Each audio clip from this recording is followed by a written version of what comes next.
Hello and welcome. Today we'll cover all aspects of processing orders by agents and box office staff in ThunderTix. Before we get started, it's important to note that ThunderTix allows you to have unlimited user logins with various levels of access. The user login has a few important functions. For example, every sale processed by a user is tracked to that user, allowing you to easily reconcile cash drawers at the end of a shift or to provide sales commissions.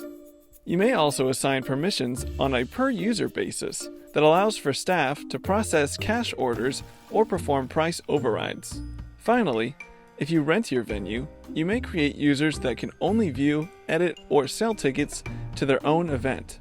As an added benefit, those users can access full financial and box office reports that saves you from the task of sending reports. Let's first cover reserved seating. On the events page, notice that the reserved seating events will show the seating chart you'll be using for the events here. Select your event by clicking on the Manage button. If you have multiple performance dates and times, they'll be listed here. Click the Sell button for your desired time. Here, we can see the stage or focal point. Select seats by checking each one desired, or click on the row label to select all seats in that row. Then click Continue. We'll then choose the ticket type for each ticket and click Continue to see the order checkout page. In this example, you can see our automatic invitation to round up the customer's purchase to include a donation. This is an easy and unobtrusive way to improve your fundraising. But before we continue, let's quickly cover how we process orders for general admission events. Going back to our events page, we'll select a general admission event, then click Sell for the chosen date or time. Each ticket type available for your event appears here, along with the ticket type description. Enter the desired number of tickets. Now let's finish the order by clicking Continue, and we will arrive at the checkout page. If the customer would like to purchase more tickets from the other events you offer, all in one order, you can add more tickets to the order by clicking Continue Shopping here at the top. One permission we offer is the ability to override the ticket price. If provided, box office staff can enter a new price here. We record the original price here.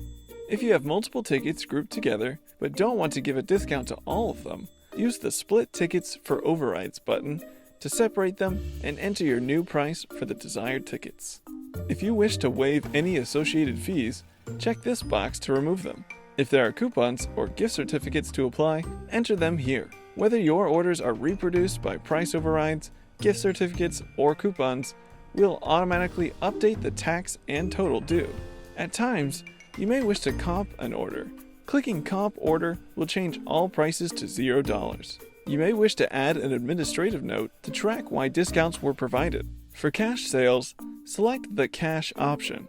We'll display a cash drawer here, should you wish to optionally enter the amount received to quickly determine the change due. This is not a required field. Additionally, enter a number lower than the total cost to begin a partial payment order. This removes the seats from inventory while giving you the ability to collect the remaining balance due at a later time. Alternatively, you can process accepted credit cards. First, credit card numbers can be manually keyed in here. Process the payment by entering the credit card number, expiration date, and CVV code.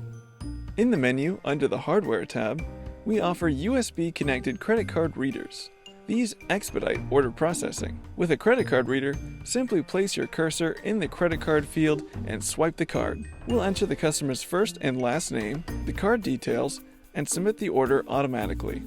Make sure you record details such as an email address or street address before swiping if you want to record that additional information to your customer database for future marketing purposes.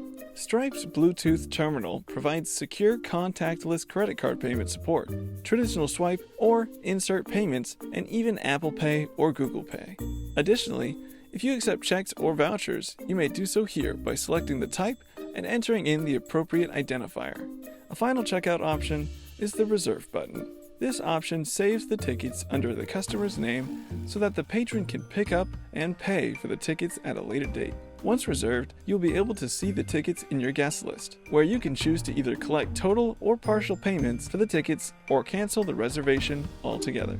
At the conclusion of the order, we'll show several options. We'll display links to print either PDFs from regular printers, from connected thermal ticket printers, or label or receipt printers. We support many thermal printers, from the tiny footprint of portable Dymo or Zebra printers to traditional Boca printers. You can either print tickets on the fly or in time-saving bulk printing.